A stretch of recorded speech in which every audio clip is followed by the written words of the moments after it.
Salut YouTube, alors nouvelle vidéo aujourd'hui parce que je trouve que ça fait quand même pas mal de temps que j'en ai pas faite. Donc comme pour une vidéo que j'ai déjà faite, je vais vous présenter une paire que je vais bientôt vendre. Donc avant qu'elle parte, je vais vous la montrer, dire ce que moi j'en pense. Donc rentrons dans le vif du sujet, hein. Des Supra Skytop. Donc ouais, comme déjà une vidéo que je vous ai faite. Donc tout d'abord pourquoi je les vends parce que je sais pas quoi dire.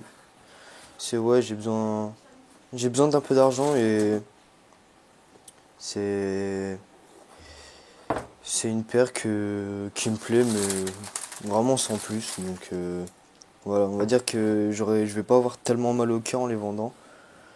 Donc pourquoi je les ai achetés? Parce que à la base, c'était il y a 2 ans. Je cherchais une paire pour l'été, même si ça peut paraître bizarre étant donné que c'est des chaussures qui sont assez larges et qui correspondent pas vraiment à une période d'été. Je cherchais une sneaker toute blanche parce que mes Air Force était juste morte, donc je cherchais une nouvelle chaussure blanche pour l'été. Et celle-ci, je les avais eues à 130 euros dans le centre commercial. Donc ouais, j'étais... Non, enfin, je vais pas dire qu'elles sont pas belles, elles passent bien sur un vêtement, mais ouais, juste ça me correspond pas. Tout d'abord parce que moi je suis plus habitué à mettre des suprandins et que celles-ci elles sont dans une espèce de toile assez rigide et au niveau du confort ça se ressent vraiment. On voit que les suprandins sont vraiment largement plus souples que celles-ci. Même si elles paraissent plus costauds celles-ci et d'ailleurs les TUF et elles étaient on va dire faites exprès pour les riders pour qu'ils puissent les rider sans qu'elles s'abîment aussi vite que les Supra normales ou les Supra NS. Donc ouais, globalement, on va dire qu'elles sont limite neuves, hein, parce que vous regardez, elles sont toutes blanches et ça fait 2 ans que je les ai. Elles sont passées sous la pluie. Bon, elles ont à peu près tout vu. Non, elles sont vraiment top. Regardez l'intérieur, n'est même pas usé quasiment. On voit encore bien la petite couronne, les petites écritures Supra.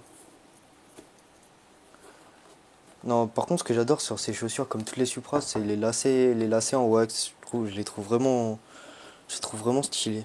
Non, c'est une chaussure que je vais pas regretter tant que ça. C'est sûr que ça me fait mal au cœur de me séparer, toujours de me séparer des chaussures qui font partie de ma collection. Bon, celle-ci, on va dire que ça me fait le moins de peine.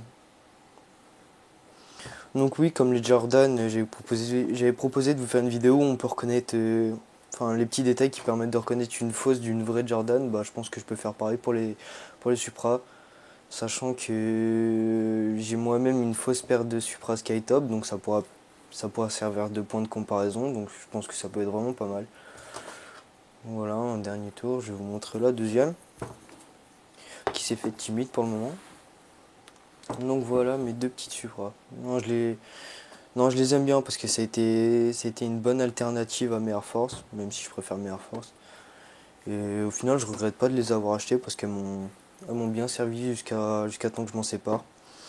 Donc je sais pas encore quand elles vont partir, mais ça devrait être vraiment bientôt. Donc voilà, cette vidéo sera un petit peu mon souvenir de mes chaussures. Donc voilà, à plus YouTube et j'ai hâte de vous présenter une nouvelle vidéo. À plus.